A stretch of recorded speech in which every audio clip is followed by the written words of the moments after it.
Juzgado Civil de Concepción ordenó al fisco indemnizar a familiares de reo asesinado en penal El Manzano.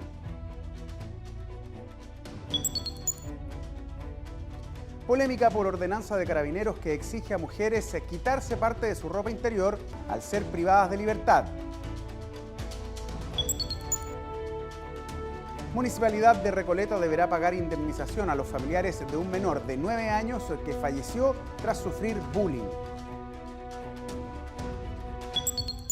La muerte de un interno en la cárcel El Manzano de Concepción fue objeto de un juicio civil por falta de servicio del Estado. Los familiares del reo solicitaron una indemnización de perjuicios por el daño provocado a raíz de la pérdida de su familiar a causa de la negligencia de Gendarmería. Una riña con un elemento cortopunzante en la cárcel terminó con la vida de un interno. El incidente, producido en el recinto penitenciario El Manzano de Concepción, provocó que los familiares de fallecido demandaran al Estado por indemnización de perjuicios, argumentando falta de servicio de Gendarmería de Chile. En la investigación se logró determinar que, habiendo sido trasladado de un módulo a otro por su buena conducta, en un espacio común que corresponde a un comedor, se habría realizado esta riña y a raíz de una herida por un elemento cortopunzante en la región del tórax habría ocasionado su posterior muerte. Según la Ley 18.575 de Bases Generales de la Administración del Estado, en su artículo 4 se establece que el fisco será responsable por los daños que causen los órganos de la Administración en el ejercicio de sus funciones. El Estado tiene la obligación, es una obligación de velar por el cuidado y la seguridad de los internos, lo que involucra evidentemente su integridad física y psíquica. Tiene que tomar todas las medidas necesarias para el resguardo y en este caso le corresponde a Gendarmería de Chile. Dentro de las obligaciones que tiene Gendarmería de Chile en los recintos penitenciarios es la seguridad e integridad de los reos. Y según el razonamiento del tribunal, no cumplieron con esta función, ya que, a pesar de contar con las cámaras de seguridad, no cubrían la totalidad del espacio a vigilar. Se razonó en la sentencia que es imposible solicitar a Gendarmería que tenga un vigilante por cada reo, por cada privado de libertad, por cada condenado. Sin embargo, sí debe ser exigible que si existen sistemas de seguridad y monitoreos por cámaras, estas deben ser eficientes. Por no estar presentes o no estar cerca o atentos, más bien le señala que no es necesario que estén presentes en el lugar, pero a lo menos atentos a las circunstancias que se pueden generar. El segundo juzgado civil de Concepción ordenó al fisco de Chile a pagar la suma de 25 millones a la madre del fallecido, 20 millones al padre y 10 a la hermana por concepto de daño moral. La sentencia fue confirmada por el Tribunal de Alzada Sureño y la Corte Suprema. La Municipalidad de Recoleta deberá indemnizar a la familia de un estudiante de 9 años que falleció tras sufrir bullying por parte de un compañero de curso. La falta de cuidado y no contar con profesionales del área psicosocial influyeron en la sentencia dictada por el 11º Juzgado Civil de Santiago. En junio de 2013, un alumno falleció luego de sufrir un accidente en un colegio de Recoleta. La víctima fue empujada por un compañero, agresión que causó que se enterrara un lápiz en su ojo, lesión que le causó una muerte cerebral y que produjo su deceso. De aquellas causas que quizá uno nunca quisiera conocer, digamos, porque como te comentaba, demuestra o pone de manifiesto, digamos, la pobreza, la miseria y la carencia de nuestro sistema educacional, particularmente el municipal. El fallo dio por establecido que el niño de 9 años sufría de bullying desde que llegó un nuevo compañero a su curso. Los hostigamientos terminaron con el fallecimiento del estudiante. El responsable de la agresión no podía ser acusado penalmente por su edad y debido a ello la familia de la víctima demandó en un juicio civil a la Municipalidad de Recoleta, sostenedora del establecimiento, por falta de servicio. Durante el año 2012, la dirección de este colegio había estado acéfala, básicamente, porque el director estaba haciendo suplencia o reemplazando a un alcalde de la región metropolitana, con lo cual, en definitiva, no existe ninguna dirección en este colegio. Y luego, a finales del 2012, lo que se produce con la llegada del director es el término de un departamento que existía al interior de este colegio, en donde trabajaba una psicóloga y un asistente social. Con el despido de las personas que trabajaban en este programa, no pudo evitar la situación que finalmente desencadenó en el fallecimiento de este niño. El juzgado acreditó la falta de servicio al determinar que hubo negligencia en el funcionamiento del establecimiento, que no adoptó las medidas necesarias de resguardo y de seguridad de los niños. Los niños son agresores porque mediante la agresión manifiestan algún tipo de vulneración del que están siendo objeto. Hay una falla institucional porque no solamente no apoya la parte psicosocial o de apoyo al menor, digamos, sino porque lo que genera es una condición de riesgo. El tribunal ordenó a la Municipalidad de Recoleta el pago de una indemnización de 160 millones de pesos para los padres del niño y 50 millones de pesos para su hermano por el daño psicológico que sufrieron por la muerte de su hijo, víctima de acoso escolar. Polémica ha causado la nueva ordenanza de Carabineros que obliga a mujeres mayores de 18 años a dejar su sostén en custodia antes de ingresar al calabozo. Un tema que ha generado dudas respecto a si es o no constitucional, una decisión controvertida que te contamos en la siguiente nota. Cordones, cinturones, billeteras deben ser entregados a Carabineros al momento de registrar a una persona privada de libertad. Sin embargo, una nueva normativa ahora exige a mujeres mayores de edad entregar sus sostenes. Una circular del Ministerio del Interior y Seguridad Pública que abre el debate sobre los límites entre la autoridad de la policía y la privacidad y dignidad de las personas. Serán ellas quienes deberán entregar su ropa interior a personal policial para su custodia antes de ingresar a un calabozo. Es discutible que Carabineros tenga la potestad, aunque sea una apariencia de normativa interna, es de dudosa legalidad que Carabineros tenga la facultad de regular esto. Derechos consignados en la Constitución política como libertad, vida privada e intimidad es lo controvertido con esta actualización en las atribuciones de Carabineros que busca hacer una medida de seguridad para quienes estén privados de libertad.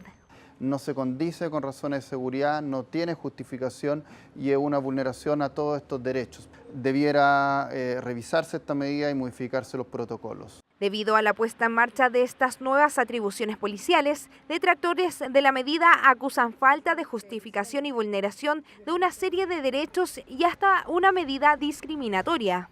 No tiene justificación.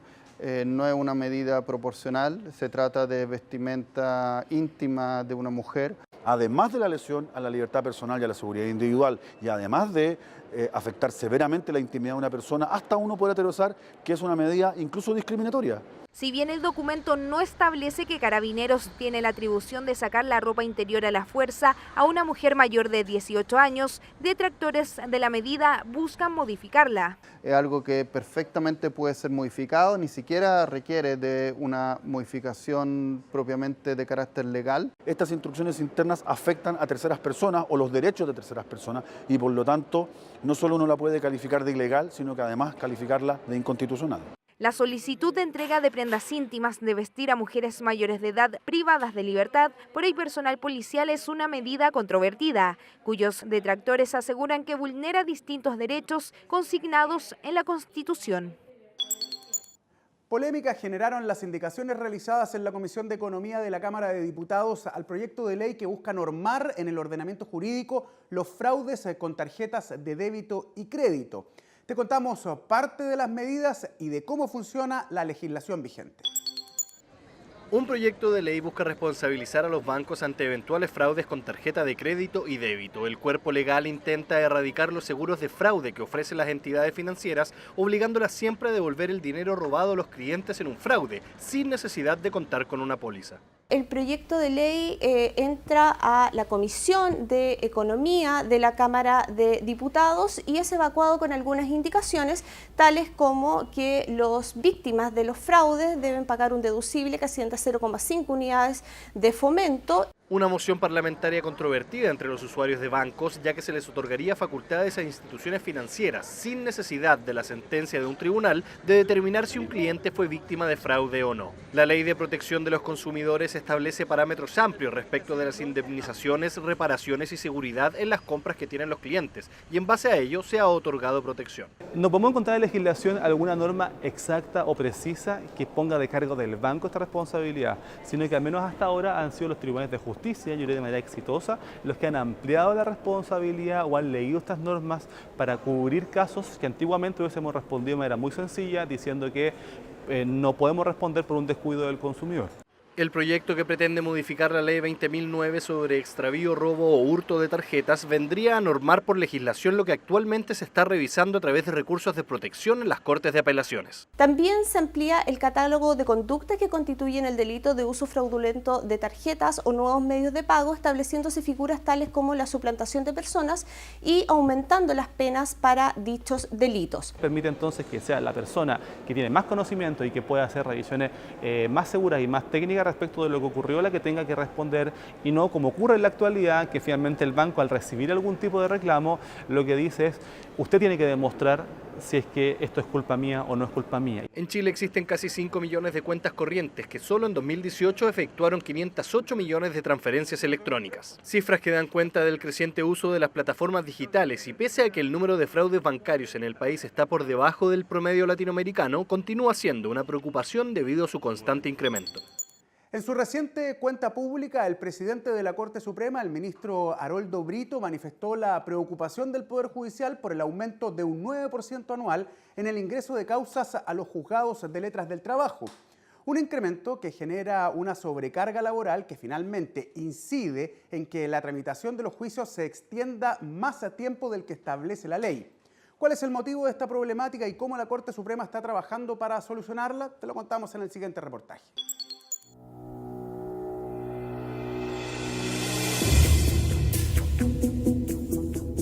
Nosotros podríamos cerrar el tribunal hoy y podríamos estar moviéndonos con 6 meses con las causas que tenemos atrasadas. Sin quererlo, porque escapa a nuestras manos, el control lo tiene el demandado y no quiere conciliar. ¿Qué hacemos ahora? Hay un problema urgente.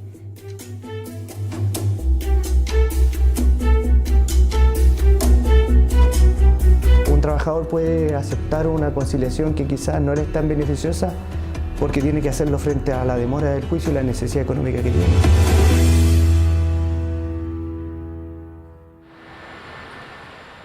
La entrada en vigencia de la reforma procesal laboral en 2009 implicó que más trabajadores pudieran acceder a juzgados laborales en busca de soluciones a eventuales conflictos con sus empleadores. Previo a ello, el procedimiento era escrito y más lento. Hasta 4 años podía durar la tramitación de una causa. Las cualidades del nuevo sistema, ser oral y más rápido, ofrecía en el momento de su entrada en vigencia tiempos de 30, 60 o 90 días entre el ingreso de una denuncia o demanda hasta que se dictara sentencia. La modernización en esta materia fue un gran avance, tan significativo que en algunas jurisdicciones como en Santiago, en 10 años el número de ingresos aumentó en 100%, realidad muy similar a las jurisdicciones de Concepción y Valparaíso. En la jurisdicción laboral, desde hace un tiempo y de manera sostenida, los tribunales laborales de las grandes ciudades del país reciben cada vez más causas. Esto se ha traducido en la tardanza de la resolución de las demandas de esta clase y en una aguda desproporción de las cargas de trabajo. Lo mencionaba el presidente de la Corte Suprema en su cuenta pública del 1 de marzo pasado. Se estima que todos los años las causas suben 9% en total. A nivel nacional, según cifras del Departamento de Desarrollo Institucional del Poder Judicial, en 2014 se tramitaron 52.835 en todas las jurisdicciones, cifra que aumentó a 78.836 en 2018. Hay algunos tribunales de provincia también que han estado bastante complicados, Valparaíso, Concepción, pero Santiago, que es donde yo trabajo, en el segundo laboral de Santiago, claro, hay una carga de trabajo que nos ha superado. En Concepción propiamente tal, sobre el año pasado se revisaron 6.335 causas, mientras que en Valparaíso 8.467. La situación aquí es similar, por no decir idéntica. Estamos a un nivel crítico de ingreso de causa, que viene desde el establecimiento de este juzgado con solo 3 jueces para una intercomuna tan grande. El aumento en ingresos de demandas laborales se ha producido, por una parte, a causa del menor tiempo de duración del juicio, también por la denominada tutela laboral, en que funcionarios públicos a contrata y de planta demandan a su empleador, el Estado, en juzgados de letras del trabajo. Además, los trabajadores del sector público que prestan servicios a honorarios por periodos extendidos de tiempo también presentan demandas, denominadas como ordinarias, en contra del empleador por la existencia de una relación laboral. Ello sin perjuicio de que las causas entre trabajador y empleador privado siguen siendo las predominantes. Finalmente, la reforma procesal laboral fue bastante exitosa. Esto implicaba que teníamos procesos sumamente breves. Los tribunales, en medida que andaban dentro de los plazos de la preparatoria, podían tener causas conciliadas dentro de un mes y medio, o la audiencia de juicio, que se desarrolla 30 días después de la preparatoria, tenía una causa con sentencia en promedio dentro de 70 días, 80 días. Solo en la jurisdicción Santiago, en el segundo juzgado de letras del trabajo en el año 2009, ingresaban 2.424 causas. Tras la reforma procesal laboral, las cifras se incrementaron sustancialmente. En 2010, a tan solo un año de su entrada en vigencia, se registró un ingreso de 7.548 causas. 8 años después, el incremento es de cerca de un 100%, con 14.971 causas, y la proyección es que siga en aumento. Si bien el incremento de causas implica un mayor acceso a tribunales, también implica mayor carga de trabajo y mayor disponibilidad de recursos para ejecutar proyectos que puedan enfrentar la situación. De hecho, estos tribunales partieron con 13 jueces cuando comenzó la reforma en el año 2009, y ya el año 2014 se tuvo que aumentar en 3 jueces más la dotación, llegándose a 16. Y mediante el aumento de la dotación de una ley que se llamó los 110 jueces, se aumentó nuevamente a 19, que es la actual dotación de jueces. Somos 19 jueces. Todos tomamos 5 juicios a la semana, un juicio todos los días.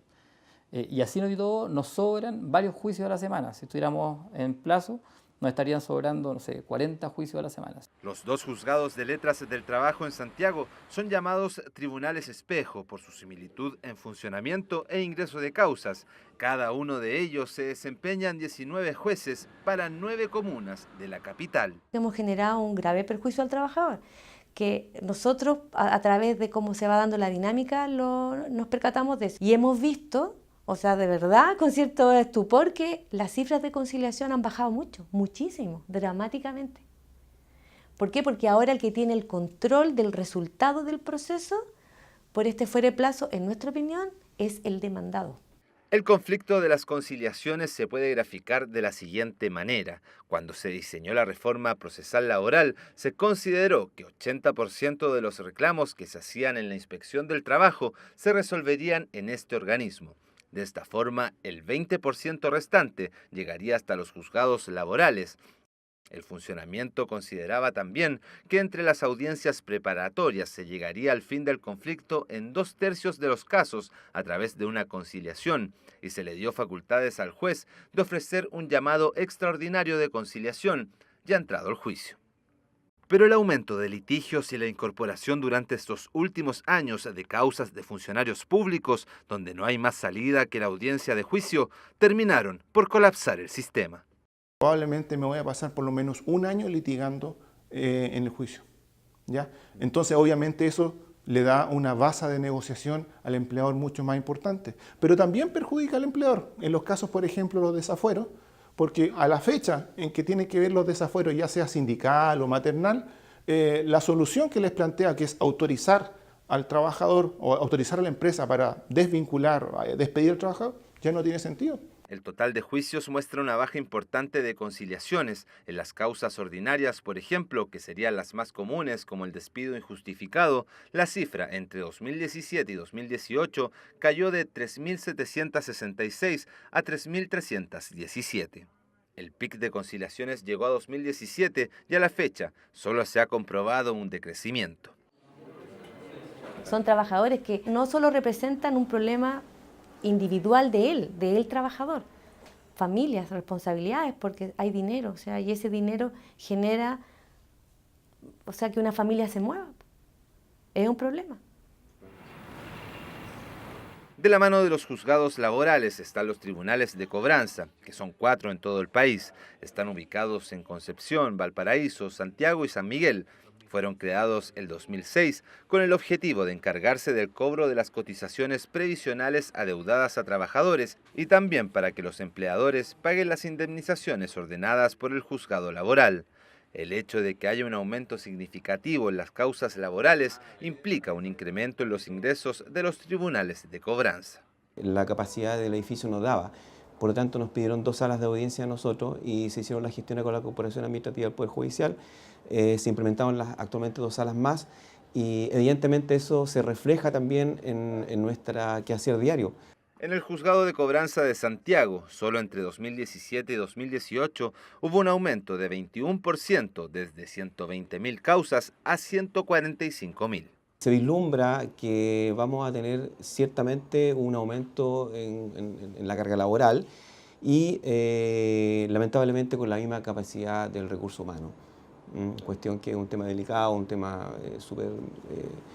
que depende del presupuesto, digamos, que no lo manejamos nosotros ciertamente. La mayor carga en los juzgados laborales ha derivado en la búsqueda de soluciones interinstitucionales. Por eso que se han sostenido conversaciones con el Ejecutivo, con el Ministro del Trabajo, sobre la necesidad de aumentar la dotación de jueces laborales, diagnóstico que es compartido por la autoridad.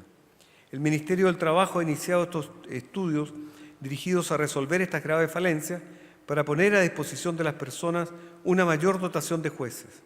La construcción de un tercer juzgado de letras del trabajo en Santiago parecería ser una solución viable. Sin embargo, todo depende de recursos designados para la generación de nuevos proyectos. Ojo que en regiones hay que hacer también una revisión súper pormenorizada y ver si es necesario un aumento de dotación de jueces en los tribunales que así lo requieran o eventualmente otro tribunal también. Para el caso de la región del Biobío, por ejemplo, en los juzgados laborales de Concepción, la medida temporal tampoco sería un camino viable para la solución.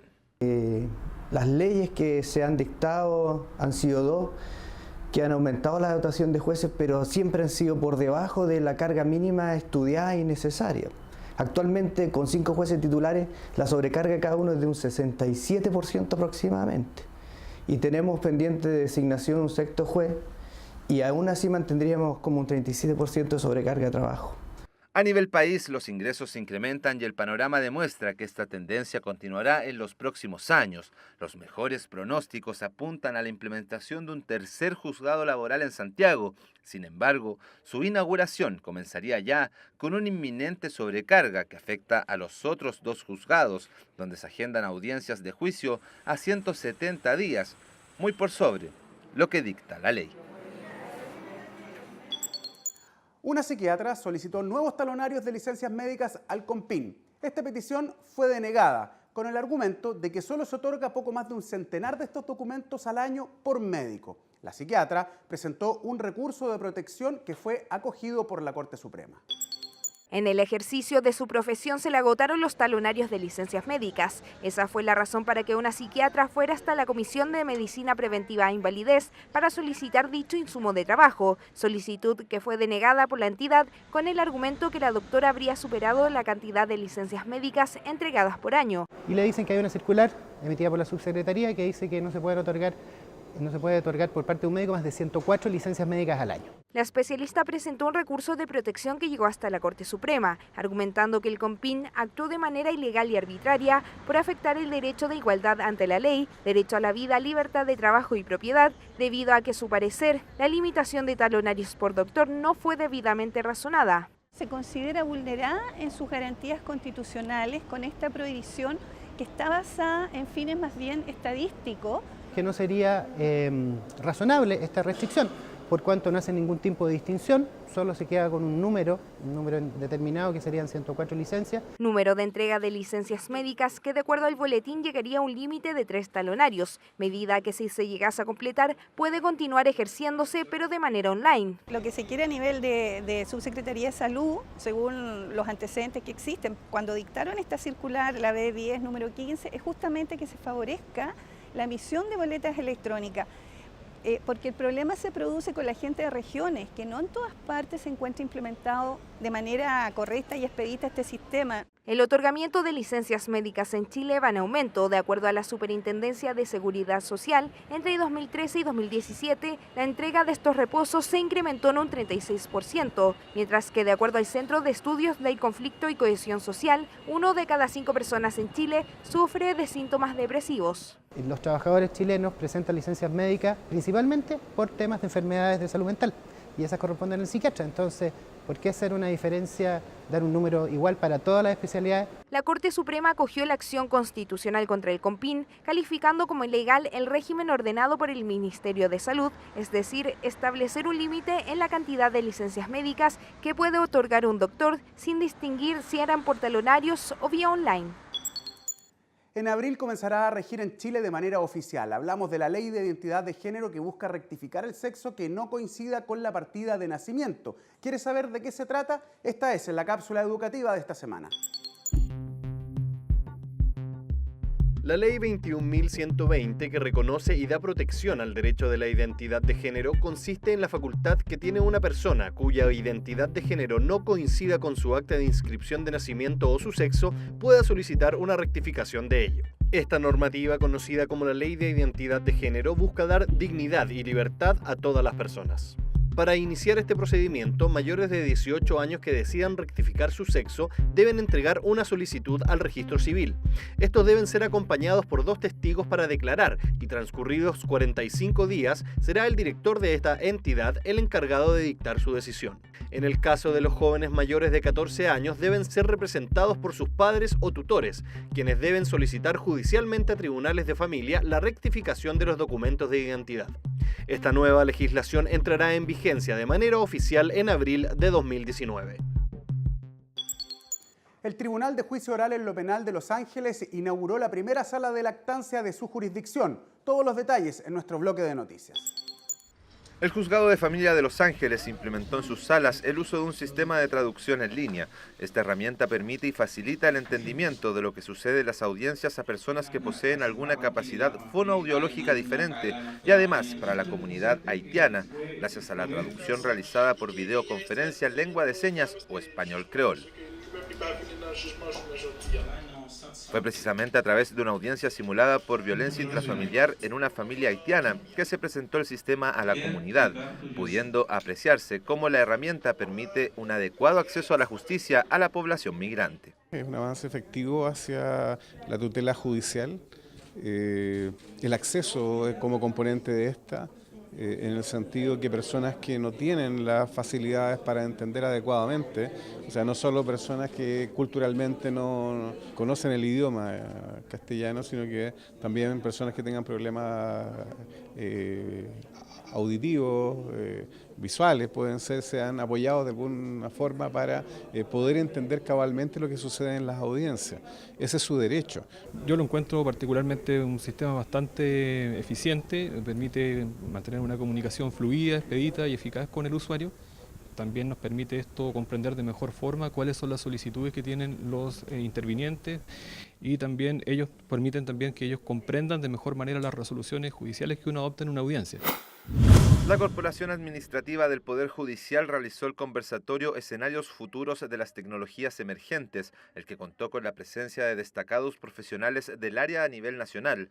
Esta novedosa instancia, organizada por el Departamento de Desarrollo Institucional, busca generar espacios de conversación entre autoridades, directivos y profesionales del Poder Judicial, con destacados especialistas en el ámbito de la transformación digital, la implementación de tecnologías emergentes y la ciencia de datos, para examinar los desafíos y oportunidades que representan para el futuro de la institución. La actividad fue encabezada por los ministros de la Corte Suprema y que forman parte de la Comisión de Apoyo y Tramitación Electrónica Sergio Muñoz y Gloria Ana Chevesic. Tuvimos una conversación muy fructífera que está relacionada con el uso de las herramientas tecnológicas en la actividad jurisdiccional y en la administración. Ha sido muy provechosa desde el planteamiento que uno observa que coincide con lo que nosotros tenemos en algunos aspectos y también nos entregan mayores luces sobre una problemática que va a ser emergente. Por ejemplo, nos ponen el acento en el hecho de que no es posible seguir aumentando el número de funcionarios para resolver los temas dentro del Poder Judicial. También nos expresan que debemos considerar la inteligencia artificial en mayor medida como la tenemos hoy día. El Tribunal de Juicio Oral en lo Penal de Los Ángeles inauguró la primera sala de lactancia de la jurisdicción Concepción. Las nuevas dependencias brindarán un espacio exclusivo y privado para que todas las usuarias puedan amamantar a sus hijos el tiempo que estimen necesario durante su permanencia en el edificio, que también alberga al Juzgado de Garantía de esa ciudad. Contar con estos espacios, este espacio que es cómodo, que cuenta con un sofá especial, con un mudador, agua caliente, es decir, la verdad es que es un espacio bastante único para contar con las comodidades y así poder ejercer este derecho básico de amamantar a un hijo lactante. El presidente de la Corte de Apelaciones de Concepción, Rodrigo Cerda San Martín, entregó las certificaciones a los jueces y juezas de la provincia del Biobío que participaron en el taller de vocería impartido por la Dirección de Comunicaciones del Poder Judicial en el Tribunal de Juicio Oral en lo Penal de Los Ángeles. Bueno, para nosotros siempre va a ser un aprendizaje todo este tipo de experiencia de capacitación en la vocería, porque consideramos que es muy importante para el Poder Judicial dar a conocer los fundamentos de sus resoluciones, pero de manera clara, de manera amigable con la comunidad, de manera que se comprenda el valor de la decisión a través de su explicación. La capacitación tenía por objetivo que los magistrados fortalecieran sus habilidades de relación con los medios de comunicación, con el fin de informar directamente a la opinión pública sobre sus resoluciones con un lenguaje sencillo y entendible. La Corte de Apelaciones de Arica recibió a uno de sus primeros estudiantes en práctica, producto de un convenio suscrito con el Centro de Formación Técnica de Tarapacá. Hebert Canavari, un joven de nacionalidad boliviana residente hace 8 años en Chile, es estudiante de la carrera de asistente jurídico. Práctica profesional en el Poder Judicial que motiva a este joven para seguir profundizando en el mundo del derecho, carrera que desea cursar en la Universidad de Tarapacá, además de instalar un estudio jurídico junto a sus compañeros de curso. Independiente de la nacionalidad de las personas, lo que importa acá es las labores que desempeñan, y para esta Corte es muy grato, digamos, tener ciudadanos de otros países. Hebert Canavari comentó que su trabajo en la Corte de Apelaciones de Arica ha sido una experiencia real de trabajo, además de que ha recibido un trato igualitario sin distinción por ser ciudadano extranjero. No tuve ningún problema, fue un poco más diferente porque la persona es más culta, es más respetuosa y le agrada tener a un compañero como yo porque compartimos experiencias diferentes y eso es bueno. Platicamos mucho, entonces algo diferente de lo común. Desde el Centro de Formación Técnica destacan la oportunidad que implica para estudiantes realizar su práctica profesional en la Corte de Apelaciones de Arica. Este año también nosotros estamos muy contentos de poder tener estudiantes nuestros haciendo su práctica laboral en la Corte de Apelaciones, espacio donde les brindan las mejores condiciones para que ellos puedan desempeñar y demostrar sus competencias y los aprendizajes logrados en nuestro Centro de Formación Técnica. El presidente de la Corte Suprema realizó un saludo protocolar al nuevo presidente del Senado. Esto y más te contamos en la agenda. El presidente de la Corte Suprema, Haroldo Brito, realizó un saludo protocolar al nuevo presidente del Senado, Jaime Quintana. En la reunión que se llevó a cabo en la sede del ex Congreso Nacional, ambas autoridades conversaron sobre el trabajo a realizar entre ambos poderes del Estado y sobre los temas de mayor interés, como la reforma al Código Civil y el anteproyecto del gobierno del Código Penal y la justicia laboral.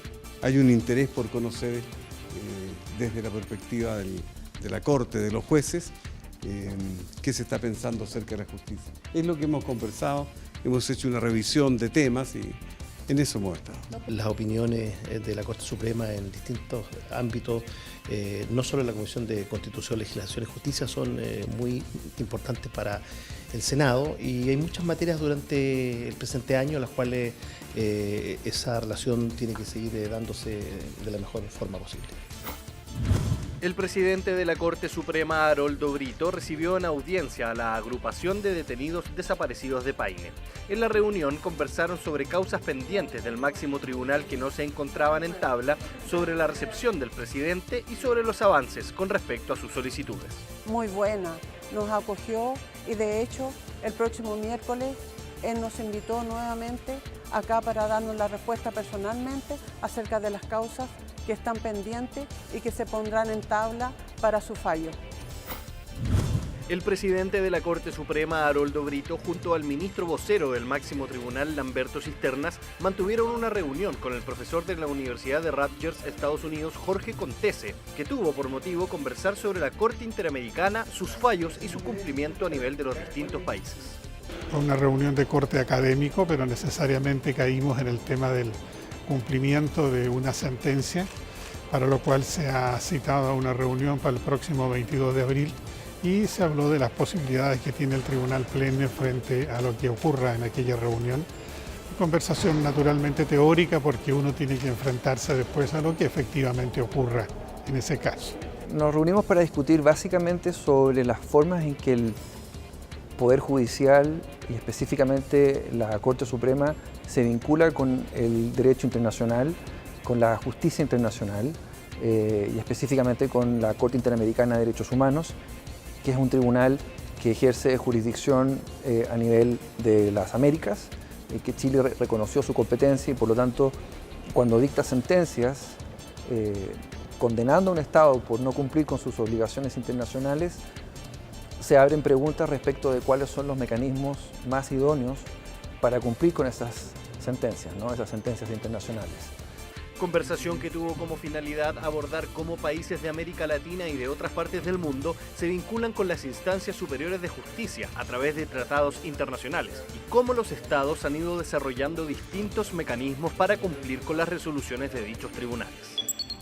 Ponemos fin a la presente edición de Noticias en el canal del Poder Judicial. La invitación es a que sigan compartiendo nuestros contenidos, o poner me gusta y hacer todos los comentarios que estimen convenientes. Los invitamos a que nos sigan a través de todas nuestras plataformas digitales y redes sociales, en especial nuestro sitio web www.poderjudicialtv.cl.